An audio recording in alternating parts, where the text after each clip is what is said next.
ya. Puji Tuhan, tetap semangat di dalam Tuhan Yesus ya.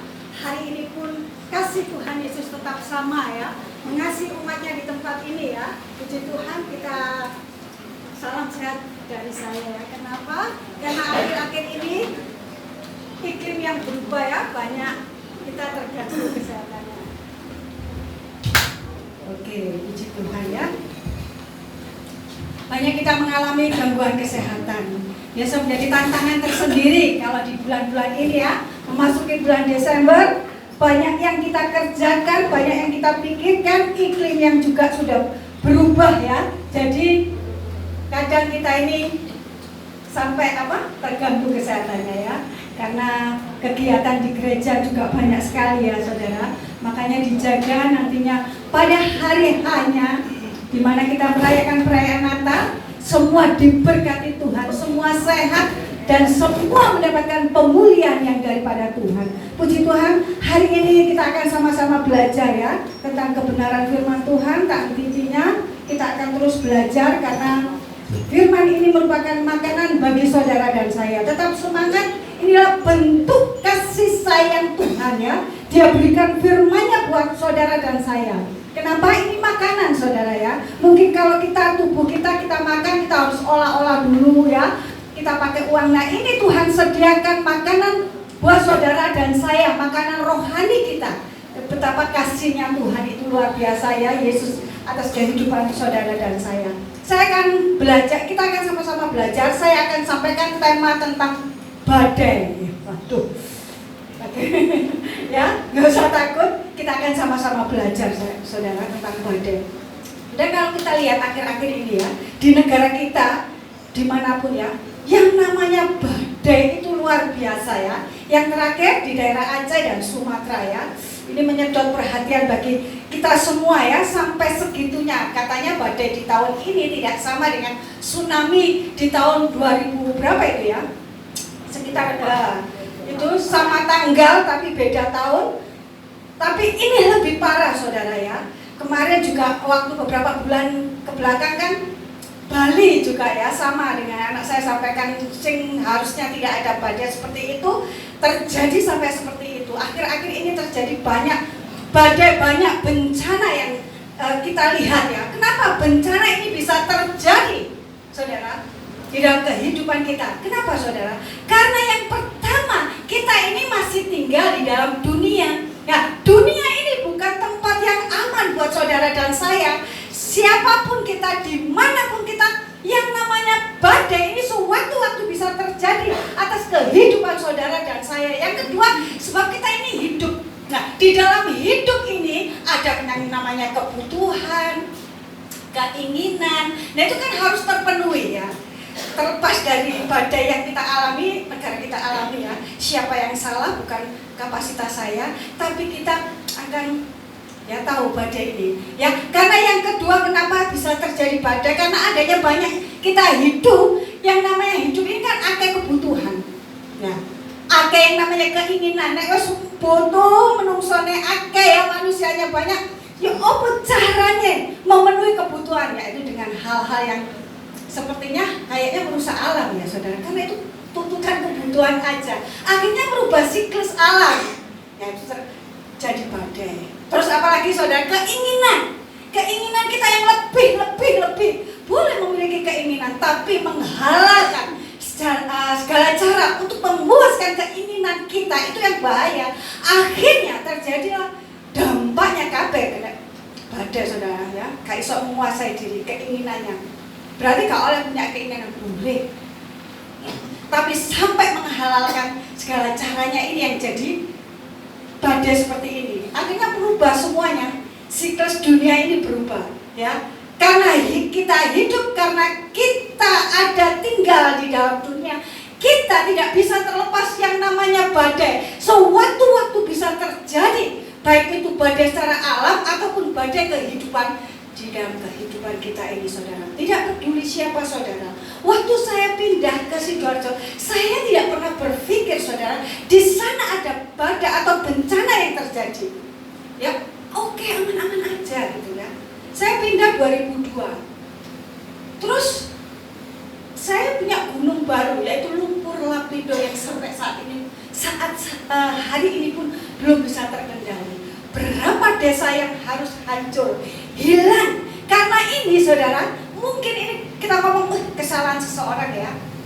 Ini loh keinginan hati seseorang, saking jerune sampai duduk minyak yang keluar lumpur sampai habis beberapa desa ya, dan sekarang jadi gunung baru. Nah, sisi lain ya saudara, sisi lain Sidoarjo malah terkenal karena saya tanya di orang Medan itu, kalau dia ngomong kita belum apa namanya wisata atau ini, kalau kita belum ke Lapindo, ya waduh, jadi destinasi memang sudah tinggi banget ya, tanggulnya itu sudah kayak gunung. Itu pun yang namanya badai terjadi. Saya tidak pernah berpikir, saudara. Saya pikir ya sudah ke Sidoarjo, rumah di sana, beli di sana, akhirnya berjalan dengan baik. Beberapa tahun kemudian lumpur Lapindo ya. Memang jaraknya nggak terlalu dekat dengan rumah saya, tapi kan masuk Kabupaten Sidoarjo. Kalaupun itu jebol bisa sewaktu-waktu meluber podo ya, belum terkendali sampai saat hari ini. Jadi gunung ya. Jadi yang kayak gunungnya meledos, muncul gunung baru di Sidoarjo, Gunung Lapindo ya saudara. Nah itu badai ya. Itu pun namanya bencana yang terjadi dalam kehidupan kita, saudara ya. Baik itu masalah-masalah yang terjadi ya, yang kita hadapi hari demi hari, itu pun juga merupakan badai di dalam kehidupan kita. Bukan yang saya bicarakan di sini, yang Yesus ingin sampaikan bukan masalah tentang badai atau tidak adanya badai. Siapapun kita, dimanapun kita tidak bisa tersembunyi. Oh, nak menenak nang Surabaya. Surabaya lek ana tsunami, nek ana tsunami teko Perak ya amblas Surabaya. Padha ae gitu loh. Kita mau sembunyi di mana, saudara ya? Badai itu bisa datang sewaktu-waktu di dalam kehidupan kita. Bukan masalah badainya. Terus nek anak Tuhan tidak saya jadi anak Tuhan ya enak nggak ada badai, sama. Tidak terkecuali semua bisa yang namanya terjadi badai di kehidupan kita ataupun badai alam, saudara. Dan Yesus tidak pernah berjanji langit selalu biru. Itu pujian ya, nggak ada ceritanya Tuhan ngomong, wes memang aku kok nggak kena badai atau nggak ada masalah. Enggak, Tuhan nggak pernah berjanji seperti itu. Badai itu sewaktu-waktu bisa datang di dalam kehidupan kita. Kita pun nggak pernah berpikir ya, bangsa kita ini terjadi bencana yang begitu luar biasa. Sekarang prediksi tetap ya, prediksi aja ya, tapi kita berdoa, tetap berdoa. Dan sekarang timbul di NTT apa NTB itu ya, mata di gunung-gunungnya itu keluar mata airnya, terus air terjun itu banyak sekali. Mungkin apa ya, saya nggak seberapa tahu ya, mungkin aja dia sudah gondol jadi tim akar yang selama ini nahan air gak kuat, jadi air terjun. Wah, kayak air terjun muncul. Nah, itulah badai di dalam negara kita. Kita tidak bisa menghindari itu, saudara. Dan kita tidak bisa saling menyalahkan. Oh itu memang karena kebutuhan ya. Memang ada beberapa oknum yang keinginannya ingin dipuaskan, akhirnya merusak segalanya, merusak sistem. Ya. Tapi yang ingin Yesus ajarkan bukan masalah badainya. Semua kita, siapapun kita, dimanapun kita, tidak peduli, kita pun sewaktu-waktu bisa mengalami yang namanya badai. Baik itu badai alam, badai kehidupan, badai sakit penyakit, moro-moro sing sehat. Yuk, loro panas ini kedetek, saudara, sudah ginjal, kedetek sudah ada sakit di sini, sakit di mana aja. Nah, itu saudara, badai di dalam kehidupan kita. Nah, kita akan belajar sama-sama bagaimana cara kita menghadapi badai. Bukan masalah badainya ya, sekali lagi bukan masalah badainya. Sewaktu-waktu itu isok kan, wong Aceh mikir nggak ono badai ya enggak, mereka pikirnya aman-aman aja, wis biasa, saudara ya. Wong Bali apalagi ya, beberapa tahun nggak tahu namanya bencana banjir, nggak pernah Bali, yo banjir gitu. Berarti kan dunia ini bukan tempat yang aman buat saudara. Nanti di surga kalau banjir, nanti di surga tidak ada gunung meletus. Tapi selagi kita tinggal di dalam dunia, kita pasti menghadapi apa yang namanya badai. Lalu bagaimana? Oh, aku sudah di dalam Tuhan kok. Siapapun kita, dimanapun kita tidak bisa terus sembunyinya kita. Mau sembunyi di mana? Dan Tuhan Yesus itu, Dia Bapa yang baik. Dia akan terus memberikan harapan bagi saudara dan saya. Nak, ketika kamu menghadapi badai, ini loh yang harus kamu lakukan. Kita akan baca di dalam Matius 8 ayat 23 sampai 27. Itu tidak asing lagi ya, di dalam firman Tuhan ya. Mungkin saudara sudah hafal atau mana sekolah minggu. Dan di konteks ini saudara, di konteks cerita ini saudara, di Matius 8 ayat 23 sampai 27 itu, di situ perikopnya angin ribut diredakan. 23 sampai 27. Nah, di konteks yang sama ya, di cerita yang sama ini saudara, pernah saya sampaikan beberapa bulan yang lalu. Tapi luar biasanya Yesus memberikan rema yang berbeda, berkat yang berbeda untuk kita semua. Dan saya luar biasanya, saya hampir 20 atau 18 tahun ya saudara, saya melayani mimbar. Sebelum Nixon lahir saya sudah melayani di tempat ini. Ya kurang lebih, Nixon sekarang umurnya 16, tapi sebelumnya itu saya sudah dipercayakan Pak Marno ya juga melayani di tempat ini. Kurang lebihnya ya 20 tahun saudara. Saya pakai kitab ini, saya pakai cerita ini saudara, firman Tuhan ini. Tapi yang luar biasanya saudara, di dalam setiap penyampaian itu, meski Pak Paulus pakai kitab ini, luar biasanya itu Tuhan itu Yesus kita yang hidup. Sekalipun konteks sama, tema sama, ini judul sama, tapi yang luar biasanya Yesus itu firman-Nya hidup. Berbeda saudara, dari tahun ke tahun, dari hari ke hari, minggu ke minggu, bulan ke bulan, tahun ke tahun. Kita ambil di Alkitab ini saudara, tapi remanya yang Tuhan berikan, pengharapan yang Tuhan berikan, kasihnya yang Tuhan berikan itu sangat-sangat berbeda. Saya sampai berpikir, Tuhanku itu luar biasa ya. Yesus itu yang hidup. Nah di sini di dalam Matius ayat yang ke-8 ya, pasal 8 ayat yang ke-23, di situ disampaikan ya tentang angin ribut diredakan. Mungkin ayat ini atau cerita ini tidak asing, sedikit saya sampaikan. Waktu Yesus naik perahu, naik perahu ini bersama dengan murid-muridnya. Di dalam ayat yang ke-23 di situ dikatakan, lalu Yesus naik ke dalam perahu dan murid-muridnya pun mengikutinya. Jadi Yesus masuk di dalam perahu, murid-muridnya sama perahu. Kita lanjutkan ayat yang ke-24. Sekonyong-konyong mengamuklah angin ribut di danau itu, sehingga perahu itu ditembus gelombang. Jadi saudara, tidak terkecuali siapa saudara, dimanapun saudara, yang namanya badai itu bisa saja terjadi di dalam kehidupan kita. Ini buktinya muridnya loh. Oh mungkin gak undang Yesus dalam kehidupan kita, undang. Ini sak perahu ambek Yesus gitu loh, sak perahu ya. Kalau kepikir oh mungkin Yesusnya, makanya di dalam Yesus di dalam kita. Sudah, ini muridnya ada di dalam perahu yang sama. Tapi kenapa badai itu terjadi di dalam perahu danau ini saudara? Ini adalah bukti bahwa dari setiap kita ya, siapapun kita, tidak peduli saudara mau katakan aku ini setia, tapi kenapa kok ya saya ono masalah berat dalam hidup saya, aku ini setia ya, kenapa kok masih terjadi badai di dalam kehidupan saya, misalnya kita seperti itu. Halo, ini firman Tuhan. Siapa kita? Ini murid-muridnya sekulino bersama Yesus. Nandi rono Yesus melok rono, rene Yesus melok rene. Tetap ada badai, sak perahu tetap ada badai ya. Digaris bawahi, jadi jangan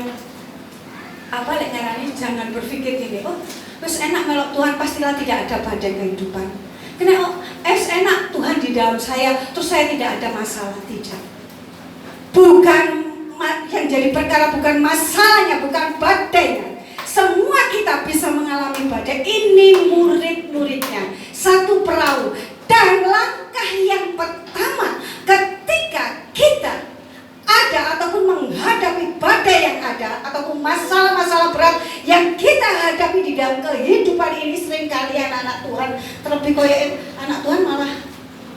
jauh ya, kadang-kadang tragis gitu ya. Wih, kok anak Tuhan lebih gitu ya badainya, badai kehidupan. Tapi Yesus mau katakan dia sayang kepada kita.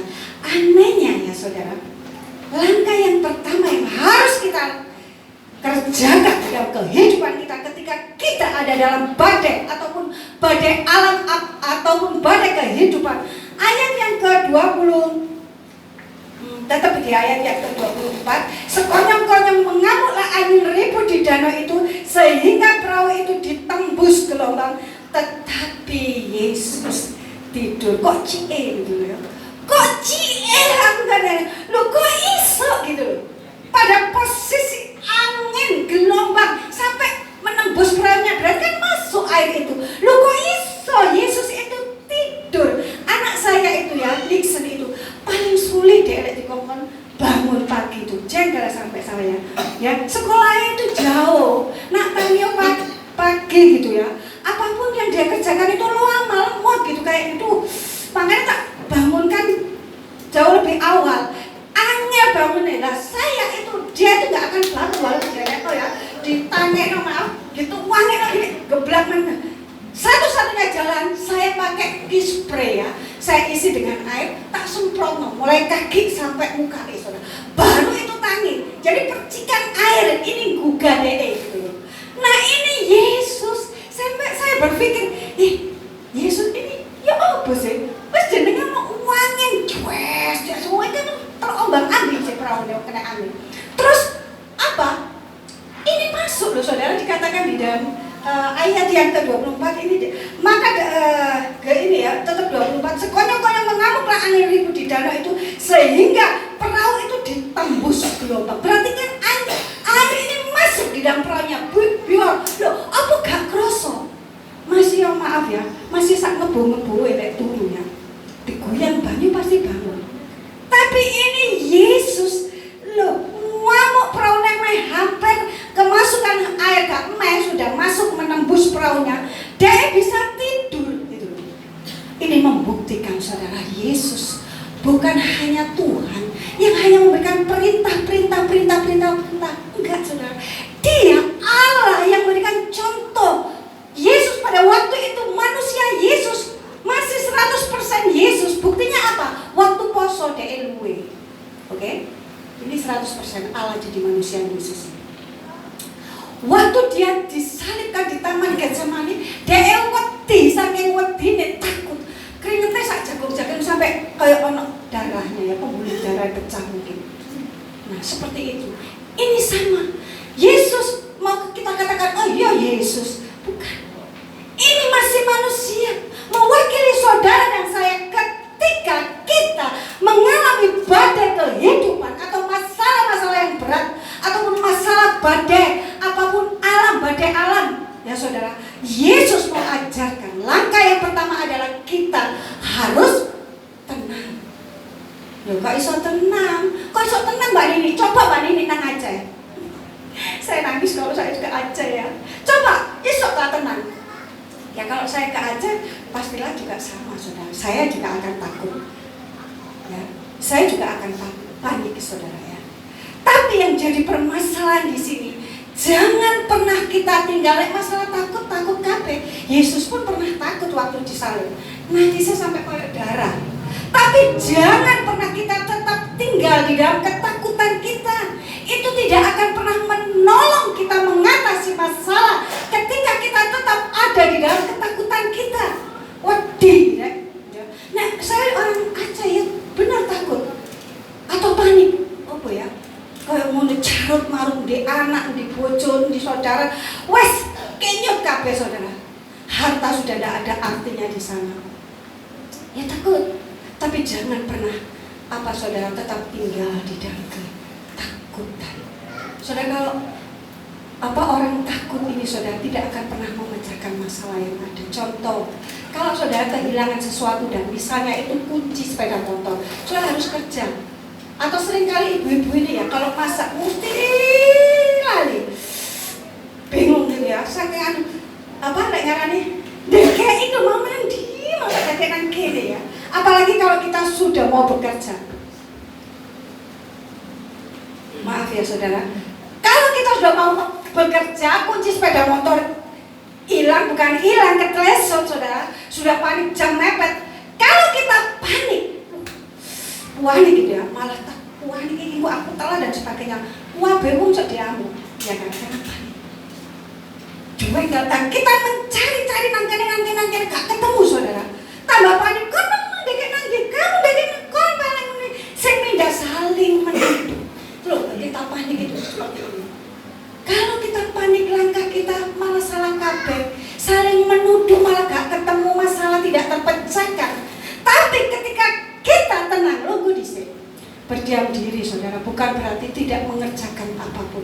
Yesus katakan berdiam diri untuk tidak berfokus pada masalah kehilangan kunci, ataupun tidak berfokus pada masalah badai yang ada di dalam kehidupan kita. Mandek sih, saya berhenti, tenang di sini. Terus kita akan berpikir, minta hikmat Tuhan. Kita ini tenang itu terkoneksi dengan Yesus. Tuhan, langkah apa yang harus saya lakukan ketika benar-benar saya ini menghadapi badai kehidupan yang benar-benar dahsyat ini Tuhan. Berdiam dirilah, tenang, untuk kita connect dengan Tuhan. Maka Tuhan akan tetap memberikan jalan-jalan keluar. Ya kan, kunci itu nantinya kalau kita tenang. Oh mau tak ada kayak gini, aku mari misalnya aku mari makan sarapan, mau aku nang kene. Akhirnya golek mana saudara? Lah iki ono. Loh, mau wis diajak-ajak gak ono karena panik.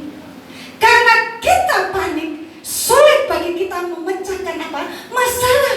Karena kita panik, sulit bagi kita untuk mencari jalan keluar. Panik. Makanya Yesus ajarkan saudara apa? Tenang disini, tenang. Berdiam diri, terus terkoneksi dengan Tuhan. Nanti Tuhan akan terus memberikan jalan keluar, harapan.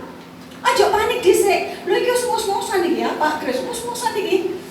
Saya tenang Pak Kris. Semakin ngos-ngosan ya, semakin kita panik, semakin ngos-ngosan, nafas tidak akan terkontrol ya.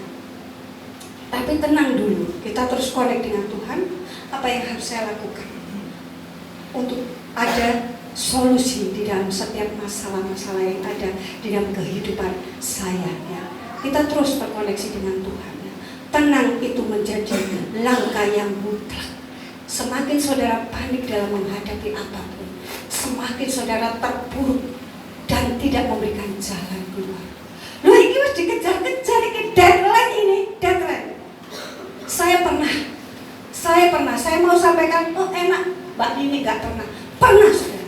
Saya pernah deadline, saya pernah dikejar-kejar untuk memenuhi kewajiban saya. Waktu itu saya takut, saya sembunyi, saya takut. Tapi akankah itu menyelesaikan masalah? Enggak saudara, malah beban mental. Ketika saya ada dalam badai persoalan dan saya takut tidak menyelesaikan masalah yang ada, tapi ketika saya tenang saudara, saya hadapi, harus dihadapi. Lek wis tenang pasti ada jalan keluar, dan orangnya pasti ngomong oh iya nggak apa-apa. Kalau kita berani menghadapi dan kita tenang, konsekuensinya kita di sana ini mah wajar. Kalau misalnya deadline dan kita harus bayar, diparani orang misalnya, terus kita melayu sampai kapan kita lari daripada badai yang ada? Sampai kapan? Ya wes dihadapi aja. Kalau misalnya uang sing misalnya ini deadline ya, terus marah-marah minta supaya kita kembalikan. Dan kita ada ya wes sak piro ono sak mene Bu menurut saya, dan kita minta maaf. Kalaupun kita tidak ada, kita minta maaf.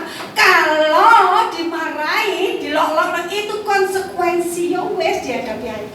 Ketika saya melakukan saudara, semua terselesaikan dengan baik. Bukan hal yang mudah perjalanan hidup saya. Saya pun pernah mengalami seperti itu. Dikejar-kejar, deadline pun pernah. Tapi saya mau katakan, saya akan hadapi. Sampai kapan saya harus sembunyi dari badai? Gak iso. Toh tetap harus bayar.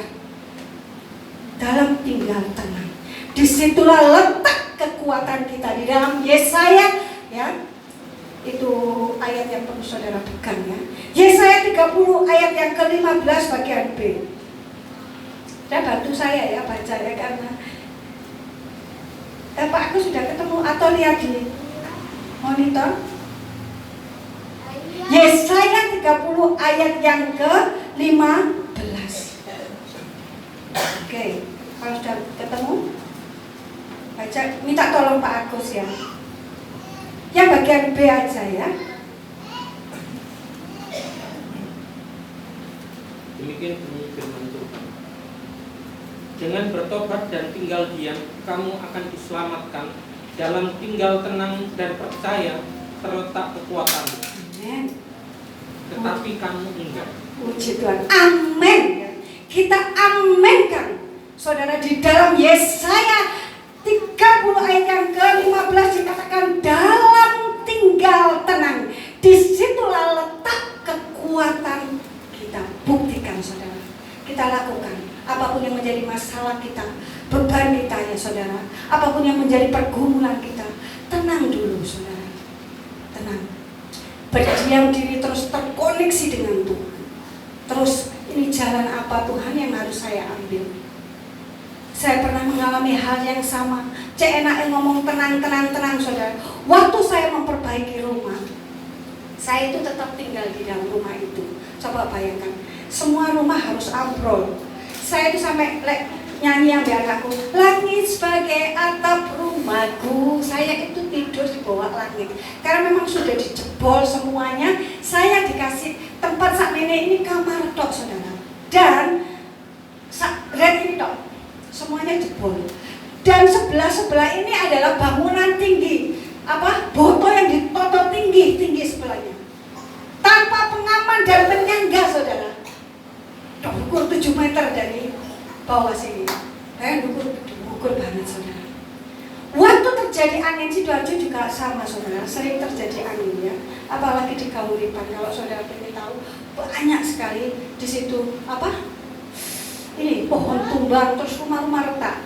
Nggak tahu bekasnya tanahnya tanah gerak. Jadi kalau membangun sing teman saudara. Kalau enggak retak-retak saudara, tanahnya tanah benar-benar tanah gerak. Kahuripan tetangga saya ya, tetangga perumahan saya. Saya itu tinggal hanya beberapa meter ya, sak menek kamar ambek kamar tamu. Waktu itu terjadi angin badai di tempat saya. Saudara, saya kelihatan saudara ya. Saya waktu itu anak saya masih kecil, Nixon masih kecil. Hanya saya dengan Nixon. Saya keluar takut saudara karena memang badainya badai. Tembok di sebelah-sebelah yang sudah dipasang tinggi 7 meter itu buat tegak saudara. Saya mau katakan Tuhan, ya saya berkata, kalaupun Tuhan saya harus mati sama anak saya legowo. Saya katakan, oke, saya nggak apa-apa. Asalkan ojo robo nang tonggoku Tuhan. Waktu itu Nixon masih kecil dan harus saya dekat hutan badai nemen saudara. Ini batu bata yang sudah tersumpah, satunya juga gitu. Lek robo ojo nang tonggoku Tuhan, karena mereka tetangga saya ini yang sebelah sana sudah sepuh. Lek misalnya robo temenan, aku harus ngijoli Tuhan. Biar robo aku mbak anakku. Kalaupun saya harus mati sama Nixon waktu itu ya, saya itu nggak berani keluar karena semua orang masuk di dalam dan hanya berdua. Masih metu pun saya akan terkena ini pohon tumbang misalnya. Saya mau kemana? Sudah saya tetap di sini. Saya mau katakan Tuhan, misalnya mati ya gak apa-apa. Saya kelihatan karena saat ini tok saya dikasih ruang segini tok. Saya kelihatan tembok ini yang gini, saya kelihatan udah sampai semua itu masuk ya.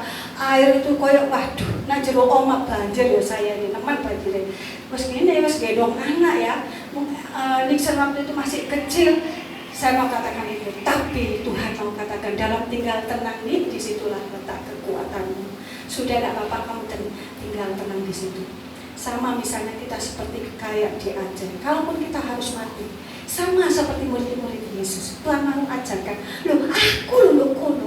Kalaupun misalnya perahu kita tenggelam, kamu mati di dalam Yesus, tidak sia-sia. Tapi kita kan keburu ketakutan, takut, ya. Nggak sia-sia kalau kita mati di dalam Tuhan. Tapi kalaupun kita disuruh menyelamatkan diri, ya selamatkan. Jangan terus kita tenang, tidak melakukan apapun juga salah. Kalau ada kesempatan untuk kita kita ngungsi ya ngungsi aja. Karena waktu itu memang saya tidak bisa berani keluar. Nang jopo tetap ada badai, nang jero lho ana badai. Mending nang jero lek kemudian kamu lulus. Sekalian dikubur di situ, tapi puji Tuhan yang dalam tinggal tenang di situ letak kekuatan saya. Saya kuat sampai benar-benar reda, saudara. Ngalami. Saya ngalami, bukan berarti tidak ngalami hanya ngomong doang, enggak. Ngalami, saudara. Dan pembangunan rumah kami itu lama. Saya melewati hari-hari saya dengan melihat badai. Sampai tukang saya yang dari jauh kriak itu datang. Kamu potong banget sampean gitu. Saya katakan nangis sampai saya ya. Sampai wedi nih bangunan sing dhek bangun tadi itu runtuh, benar-benar runtuh karena dapurnya dhek runtuh. Enggak apa-apa tambah, tak apa-apa, puji Tuhan ya. Disinilah kita belajar dari Yesus. Di tengah-tengah badai yang ada, dia bisa tidur dengan tenang. Tenang, saudara. Berdiam diri untuk tidak berfokus pada masalah-masalah yang ada, tapi kita terkoneksi dengan Tuhan. Yang kedua, langsung aja secepat ini ya, karena waktunya sudah berburu. Yang kedua di ayat yang ke bawahnya tetap di dalam Matius 8 tadi. Ini Tuhan mau ajari kita di sini ya. Matius yang ke-8. Ini ayat yang ke-23. Maka datanglah murid-muridnya membangunkan dia. Lu ditanya Tuhan Yesus yang mosok yo. Tuhan Yesus katakan, wis tala nak tenang. Gagal mati, kalaupun mati dengan saya podo tenggelam kan yo. Seakan-akan seperti ini. Maka datanglah murid, sekali lagi saya ulangi. Maka datanglah murid-muridnya membangunkan dia. Katanya, Tuhan tolonglah, kita binasa. Lalu Yesus katakan apa? Yang ke-26. Ia berkata kepada mereka, mengapa kamu takut? Kamu yang kurang percaya. Sampai di sini Tuhan mau katakan, ketika badai persoalan yang terjadi dalam kehidupan kita, tingkatkan iman kita. Langkah yang kedua, kita meningkatkan iman kita. Tuhan mau katakan, kenapa sih nak gak percaya? Kadang kita kurang percaya, kita menjadi ragu ketika masalah datang. Padahal biar-biar itu ditolong Tuhan. Ini kan murid-muridnya dodine bareng. Dan dia menyaksikan kuasa Tuhan, kuasa Yesus menyembuhkan orang, membangkitkan orang mati dan sebagainya. Ternyata ketika dia sendiri mengalami masalah, ketakutan, takut. Padahal benar ini Mbak Yesus, roh kuasanya Yesus yang Yesus kerjakan banyaknya mujizat pertolongan. Tapi ketika kita mengalami masalah kita, kenapa sih kok wedi padahal biar ditolong? Masalah yang besar-besar dulu itu kita diselesaikan, ditolong. Ujung-ujungnya kalau kita ada masalah sedikit, kenapa kita ini menjadi ragu, menjadi takut? Yesus mau katakan, kok tidak percayanya kamu kepada saya? Tuhan ingin katakan apa, saudara? Meningkatkan tingkat mana percayamu terhadap saya. Tingkatkan imanmu terhadap saya. Ketika badai persoalan datang di dalam kehidupan kita, yang kedua, kita harus berani meningkatkan iman kita. Meningkatkan iman itu dengan cara apa? Gimana langkahnya, saudara? Meningkatkan iman yang pertama ya. Caranya apa ini? Meningkatkan iman ini, Pak Dini. Kalau firman Tuhan, meningkatkan iman caranya yang pertama, kita itu jangan pernah menjauhkan diri dari ibadah. Ibadah itu adalah salah satu cara kita meningkatkan iman. Ibadah di dalam Ibrani 10 ayat ke-25. Dan di sini saya catat ya, di dalam 1 Timotius 4 ayat 8 bagian B, di situ dikatakan sebab ibadah itu mengandung janji, dia dapat menyelesaikan semuanya. Makanya jangan pernah tinggalkan ibadah yang seperti biasa kan banyak orang. Ibrani 10 ayat 25. Jangan nak, karena itu peningkatan imanmu. Kamu sedang meningkatkan imanmu. Ada kesempatan ibadah. Kecuali ya kalau memang Pak Sumadi kemarin sakit ya Pak Sumadi, tapi puji Tuhan ya hambanya ini Pak Sumadi juga tidak pernah mengenal lelah ya, walaupun kondisi sakit tetap datang kepada Tuhan. Ini lagi meningkatkan iman, kedua, meningkatkan iman itu dengan apa? Doa. Di dalam Yakobus 5 ayat yang ke-16 di situ dikatakan apa saudara? Ayo kita baca. Ini menjadi kekuatan kita. Yakobus 5 ayat 16 di situ dikatakan apa? Pak Agus lagi, tolong Pak Agus ya. Terima kasih loh Pak Agus. Karena suaranya keras. Yakobus 5 ayat 16 kalau sudah ketemu di sini bisa dibaca di sini enggak apa-apa.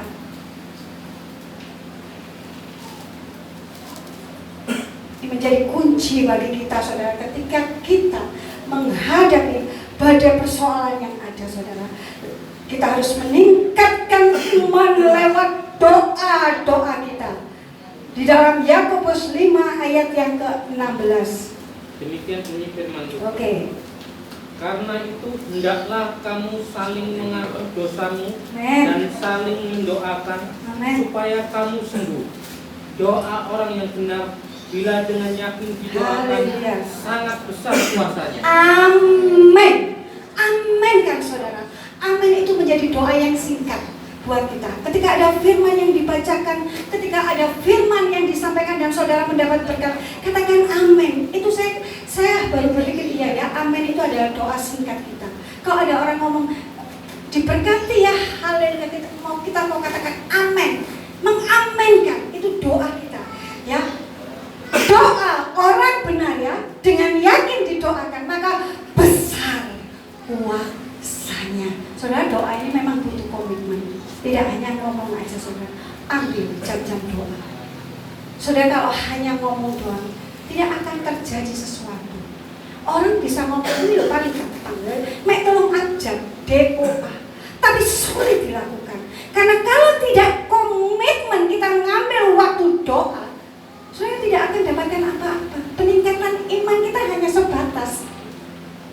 Saya bukan sok bisa melakukan doa. Saya pun harus komitmen terhadap diri saya. Kalau saya ngambil doa itu setelah saya masak, setelah selesai semuanya, dan itu anak-anak saya mau kerja. Itu saya harus komitmen di situ. Saya memberkati gereja Tuhan. Saya memberkati anak-anak saya yang bekerja. Saya memberkati misioner para sending, gembala-gembala sidang, saudara. Komitmen ini doa. Besar kuasanya berpengaruh atas kehidupan saudara dan saya. Memang pelan-pelan gak apa-apa saudara. Memulai itu pelan-pelan. Kalaupun hari ini kita bisa doa misalnya, komitmen di jam misalnya jam 7 malam pulang kerja. Oke, besoknya kok sih lali, saya gak apa-apa ya. Besoknya lagi terus. Nek mas kita terbiasa doa, tidak berdoa itu anak sing kurang. Iya kurang. Saya kalau sudah berdoa harus luwego saudara. Kadang-kadang saya ini baru berani buka ini YouTube, apa yang ngarani WA atau statusnya. Saya suka baca-baca status ya, bukan baca, ya senang lihat gitu. Soalnya semuanya doa, senang tak buka. Pak Jo, Mbak Dini, senang saya. Paling senang, oke saya sudah boleh. Itu komitmen memang ya, butuh perjuangan, butuh komitmen. Yang ketiga, bagaimana cara kita meningkatkan iman kita dengan puasa. Memang tidak ada di dalam Kristen yang mengatur khusus puasa ya, tidak ada. Di sini tidak ada. Yang ngasih contoh cuma Musa ya Pak, sama Yesus. Dan itu tidak diatur dalam waktu. Seperti saudara sepupu kita atau saudara yang ada di sebelah kita itu kan ada peraturan waktu dan sebagainya. Mana tambah sulit ya. Kita ini tidak diatur. Memang di dalam firman Tuhan tidak ada. Kecuali Musa dengan Yesus 40 hari 40 malam tidak keluar saudara. Itu tandanya Yesus tidak memberi peraturan khusus dalam puasa. Tapi saya mau katakan puasa itu sama. Besarnya puasanya dengan doa. Dan itu sama, juga butuh komitmen. Orang puasa itu orang yang mampu menguasai diri harusnya. Karena apa saudara? Saya tidak ambil kayak di sini ya, gereja sini Sabtu ada doa-doa puasa ya, puasa ya Mbak Yusi ya doa. Saya tidak bisa seperti itu konsisten, tapi saya konsisten dalam 1 tahun sekali saya ambil 30 hari dalam 1 bulan full saya ambil bersamaan dengan saudara kita atau sepupu saya. Bukan berarti saya ikut, kok ikut apa lekaran ikut poso berarti apa lekarannya terpengaruh enggak. Saya mau ambil komitmennya aja. Ya saya sama nanti di bulan di Lukas kan Krioyo ya, di Lukas poso itu baru saya ambil 30 full. Kadang-kadang saya lebihkan. Tapi saya nggak harus ikut maghrib ya, terus buka enggak. Saya juga tidak subuh-subuh terus makan enggak, ya puasa seperti biasa. Tapi itu benar-benar ngefek saudara. Saya ambil dari itu 1 tahun 30 hari itu full, saya full kan. Nggak konsisten kayak ambil satu enggak. Saudara, tapi itu benar-benar besar puasanya. Memang tidak ada aturan di dalam puasa kita. Tapi saya mau katakan itu besar puasanya. Sama dengan doa. Sama dengan apa saudara? Di sini dikatakan sama dengan ibadah. Puasa itu orang yang harusnya sanggup menguasai diri. Kalau saya puasa, saya ngomong, saya masak, saya bersih-bersih. Dan ketika saya puasa, saya ngomong saudara, ini wes beberapa hari ya, masuk di hari ke-3, 1 minggu gitu. Wah, badan ini panas, dehidrasi mungkin ya. Panas tinggi, panas. Terus mulai panas di saya. Saya sering tidur di lantai. Setelah misalnya Atan tidur, saya puasa, saya panas tubuh saya ya. Sudah 1 minggu ini. Panas. Dan satu hal yang tidak bisa dikerjakan oleh orang puasa itu saudara. Koyok kita ini tidak berdaya ya puasa ya saudara. Ngomong mek titik ya. Titik saudara, karena apa? Dehidrasi ya. Wes bener-bener pro kontek. Aja ngomong rasani uang. Ngomong misal ditanyai Atan gini, ani kalau panggil saya ani. Iya, kita tak berdaya. Itu yang kita garis bawahi dalam artian puasa. Kita itu tidak banyak yang kita lakukan. Dosa yang kita lakukan itu dia gak akan menang saudara. Karena ketidakberdayaan itu menang saudara. Menang, tapi ya melakukan aktivitas bukan berarti poso terus gak gelem masak. Mau aku poso gak masak, poso gak gelem ngomong enggak saudara. Tetap lakukan itu. Tapi kita ini tidak ada tenaga untuk melakukan hal-hal yang tidak berkenan di mata Tuhan. Ya, ngerasa nih soalnya penting. Tapi kalau poso ngomong itu sedikit sudah tak berdaya. Dehidrasi temenan, dehidrasi. Ini sudah tubuh ini panas. Terus saya sampai rambut itu puan sudah 1 minggu ini. Belum lagi 1 bulan. Urus saudara. Nah ini fungsinya puasa. Tapi puji Tuhan sama puasanya. Dulu, sekarang dan sampai selamanya. Buktinya apa saudara? Saya pun juga sama. Waktu kecilnya anak saya Ekris dengan Tiffan, saya melewati masa-masa sulit. Poso itu kepeksa karena kalau panganan. Saya berikan kepada, lebih baik saya berikan kepada anak saya daripada tak pangan diri. Saya puasa itu malah lebih saudara. Dan 1 tahun itu isok 3 bulan poso loh, temenan saudara. Karena ini loh kepeksa.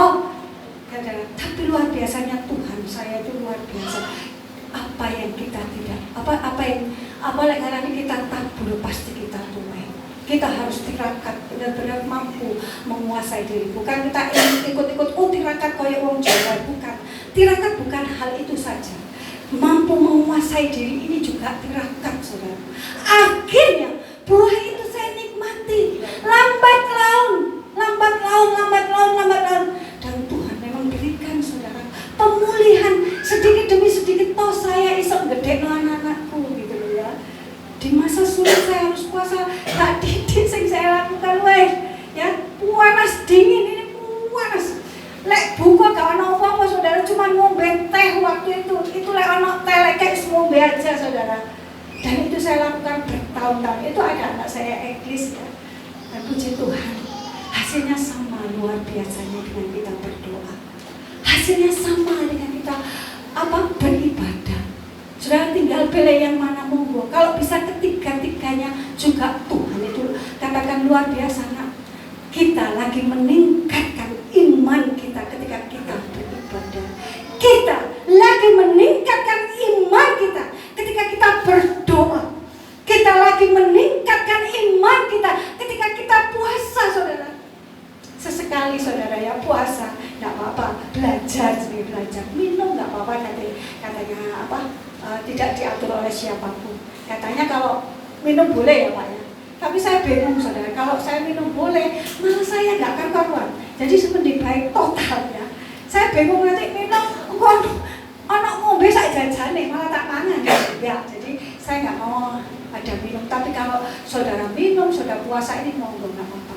Itu tirakat kita mampu menguasai hidup kita ya. Itu ini yang dapat saya sampaikan ya saudara. Jadi ketika badai datang di dalam kehidupan kita, ya, datang di dalam kehidupan kita, cara yang pertama, langkah kita yang pertama dalam menghadapi badai yaitu kita tenang. Dalam tinggal tenang, disitulah letak kekuatan kita. Tenang, terkoneksi terus dengan Tuhan. Tenang, tenang saudara ya. Gereja ini nek kabeh tenang, gak panik, saudara akan bertumbuh luar biasa.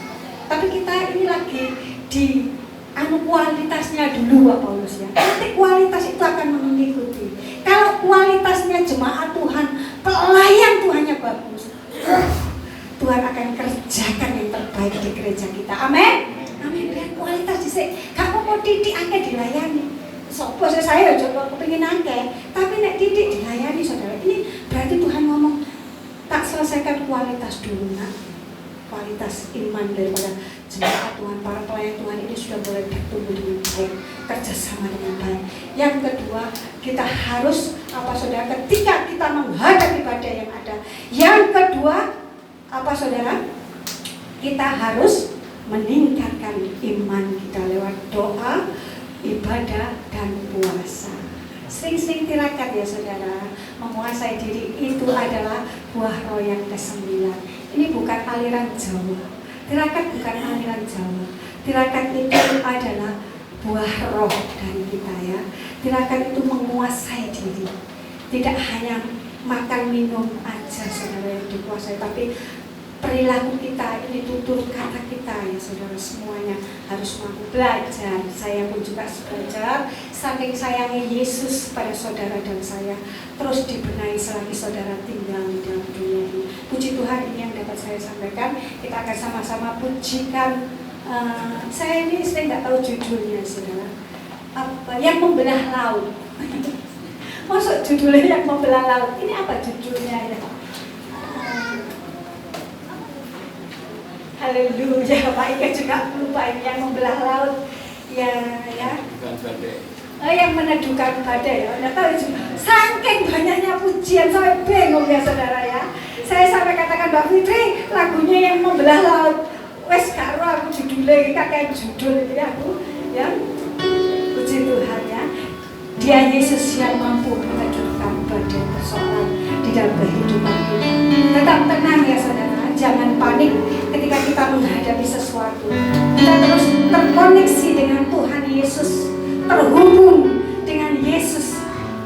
Tingkatkan iman melalui ibadah, saudara ini sedang meningkatkan iman. Melalui doa, saudara sedang meningkatkan iman. Dan melalui tirakat atau puasa, saudara pun sama, sedang meningkatkan iman. Puji Tuhan, maka mujizat Allah, pertolongan Allah akan terjadi di dalam kehidupan saudara dan saya.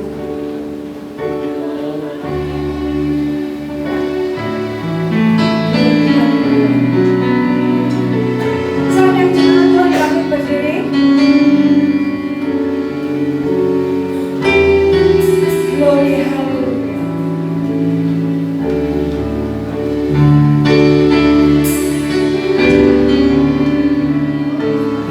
Yang membelah laut, yang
Yesus, kau melihat setiap kami.